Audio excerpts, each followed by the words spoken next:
प्यारे बच्चों, online teaching में आपका स्वागत है। भारत एवं समकालीन विश्व में अर्थात हिस्ट्री में मैं आपको तीसरा चैप्टर भूमंडलीकृत विश्व का बनना ये चैप्टर चल रहा है। इसमें मैं आपको तकनीक की भूमिका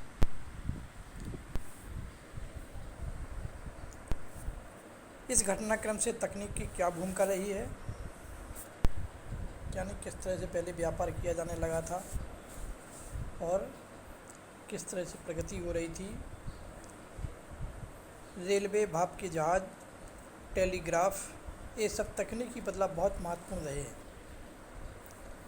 उनके बिना 19वीं सदी में आए परिवर्तनों की कल्पना नहीं की जा सकती थी। तकनीकी प्रगति अक्सर चौतरफा सामाजिक, राजनीतिक और आर्थिक कारकों का परिणाम भी होती है। उदाहरण के लिए जैसे औपनिवेशीकरण के कारण यातायात और परिवहन साधनों में भारी सुधार किए गए। तेज़ चलने वाली रेलगाड़ियां बनी जिसकी भी स्पीड तेज़ थी। बोगियों का भार कम किया गया। जलपोतों का आकार बढ़ा जिससे किसी भी उत्पाद को खेतों से दूर दूर के बाज़ारों में कम लागत पर और ज़्यादा आसानी से पहुंचाया जा सके। इस तरह की तकनीकी अपनाई गई। मांस उत्पादकों के व्यापार में इस प्रक्रिया का अच्छा अंदाज़ा मिलता है। 1870 के दशक तक अमेरिका से यूरोप को मांस का निर्यात नहीं किया जाता था। 1870 के दशक तक उस समय केवल जिंदा जानवर ही भेजे जाते थे। उन्हें यूरोप ले जाकर ही काटा जाता था, लेकिन जिंदा जानवर बहुत ज़्यादा जगह घेरते थे। बहुत सारे तो लंबे सफ़र में ही मर जाते थे या बीमार पड़ जाते थे। बहुतों का वजन गिर जाता था या वे खाने के लायक ही नहीं रह जाते थे। इसी वजह से मांस खाना एक महंगा सौदा था और यूरोप के गरीबों की पहुंच से ये बाहर था। दूसरी तरफ ऊंची कीमतों के कारण मांस उत्पादों की मांग और उत्पादन भी कम रहता था। नई तकनीक के आने पर यह स्थिति बदल गई। पानी के जहाज़ों में रेफ्रिजरेशन की तकनीक स्थापित कर दी गई जिससे जल्दी खराब होने वाली चीज़ों को भी लंबी यात्राओं पर ले जाया जा सके। रेफ्रिजरेशन की व्यवस्था की गई जिससे खराब चीज़ों यानी कोई भी चीज़ जल्दी खराब ना हो सके। इसके बाद तो जानवरों की यात्रा से पहले ही मारा जाने लगा, अर्थात उसका मांस भेजा जाने लगा। अमेरिका, ऑस्ट्रेलिया या न्यूजीलैंड सब जगह से जानवरों की बजाय उनका मांस ही यूरोप भेजा जाने लगा। इससे न केवल समुद्री यात्रा में आने वाला खर्चा कम हो गया, बल्कि यूरोप में मांस के दाम भी गिर गए। यूरोप के गरीबों को ज़्यादा विविधतापूर्ण खुराक मिलने लगी। पहले उनके पास सिर्फ आलू और ब्रेड होते थे। अब बहुत सारे लोगों के भोजन में मांसाहार और मक्खन व अंडे भी शामिल हो गया। जीवन स्थिति सुधरी तो देश में शांति स्थापित होने लगी और दूसरे देशों में साम्राज्यवादी मंसूबों का समर्थन भी मिलने लगा। तो इस तरह से तकनीकीकरण काफ़ी यानी उसमें उन्नति की जाने लगी। अब 19वीं सदी के आखिर में उपनिवेशवाद। 19वीं शताब्दी के आखिरी दशकों में व्यापार बढ़ा और बाज़ार तेज़ी से फैलने लगे। यह केवल फैलते व्यापार और संपन्नता का ही दौर नहीं था। हमें इस प्रक्रिया के स्याह पक्ष को भी नज़रअंदाज नहीं करना चाहिए। व्यापार में इजाफे और विश्व अर्थव्यवस्था के साथ निकटता का एक परिणाम यह हुआ कि दुनिया के बहुत सारे भागों में स्वतंत्रता और आजीविका के साधन छिनने लगे। 19वीं सदी के आखिरी दशकों में यूरोपियों को विजय से बहुत सारे कष्टदायक आर्थिक, सामाजिक और पारिस्थितिक परिवर्तन आए और औपनिवेशिक समाजों का विश्व अर्थव्यवस्था में समाहित कर लिया गया। जरा अफ्रीका के मानचित्र को देखिए। ये अफ्रीका का मानचित्र दिया गया है। आप पाएंगे कि वहाँ के कुछ देशों की सीमाएं तो बिल्कुल सीधी लकीर जैसी हैं, मानो उन्हें फुट्टा मीन्स स्केल रखकर खींचा गया हो।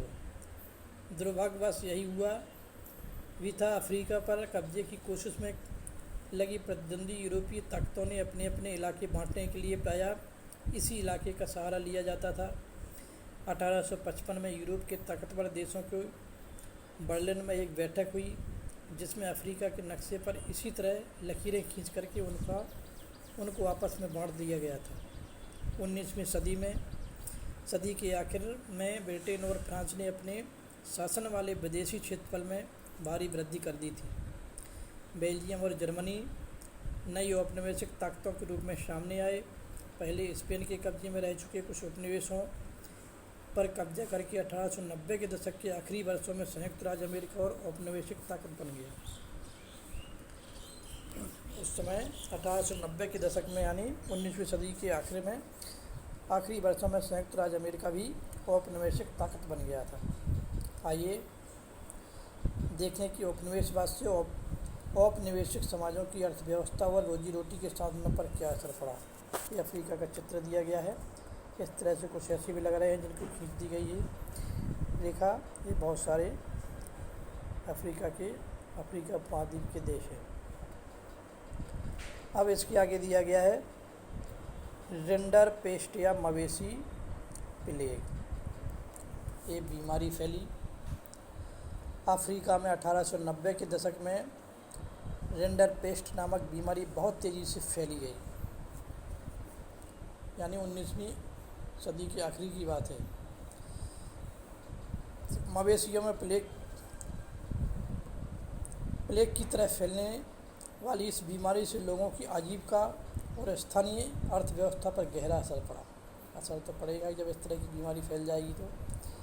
पर इस बात का अच्छा उदाहरण है कि औपनिवेशिक समाजों पर यूरोपीय साम्राज्यवादी ताकतों के प्रभाव से बड़े पैमाने पर क्या असर पड़े। इस उदाहरण से पता चलता है कि हमलों और विजयों के इस युग में दुर्घटनावश फैल गई मवेशियों की बीमारी ने भी हजारों लोगों का जीवन व भाग बदल करके रख दिया और दुनिया के साथ उनके संबंधों को नई शक्ल में ढाल दिया। प्राचीन काल से ही अफ्रीका में ज़मीन की कोई कमी नहीं रही, जबकि वहाँ की आबादी बहुत कम थी। सदियों तक अफ्रीकियों की ज़िंदगी व कामकाज ज़मीन और पालतू पशुओं के सहारे ही चलता था। सदियों तक यानी इस तरह की व्यवस्था रही है। वहाँ पैसे या वेतन पर काम करने का चलन नहीं था। 19वीं सदी के आखिर में अफ्रीका में एक ऐसे उपभोक्ता सामान बहुत कम थे जिन्हें वेतन के पैसे से खरीदा जा सकता था। अगर आप अफ्रीका के किसान होते और आपके पास ज़मीन और पालतू पशु होते जिनकी यहाँ कोई कमी नहीं थी, तो शायद आपको भी यह बात समझ में नहीं आती कि वेतन के लिए काम करने की क्या ज़रूरत होती है। 19वीं सदी के आखिर में यूरोपीय ताकतें अफ्रीका के विशाल भूक्षेत्र और खनिज भंडारों को देखकर के इस महाद्वीप की ओर आकर्षित हुई थी। यूरोपीय लोग अफ्रीका में बागानी खेती करने और खदानों का दोहन करना चाहते थे ताकि उन्हें वापस यूरोप भेजा जा सके, लेकिन वहाँ एक ऐसी समस्या भी पेश आई जिसकी उन्हें उम्मीद नहीं थी। यहाँ के लोग तनख्वाह पर काम नहीं करना चाहते थे। मजदूरों की भर्ती और उन्हें अपने पास रोके रखने के लिए मालिकों ने बहुत सारे हथकंडे आजमा कर देख लिए, लेकिन बात नहीं बनी। उन पर भारी भरकम कर लाद दिए गए, जिनका भुगतान केवल तभी किया जा सकता था जब करदाता बागानों या खदानों में काम करता था। जब उनको यानी वेतन दिया जाता था, उनका भुगतान किया जाता था। काश्तकारों को उनकी ज़मीन से हटाने के लिए उत्तराधिकारी कानून भी बदल दिए गए।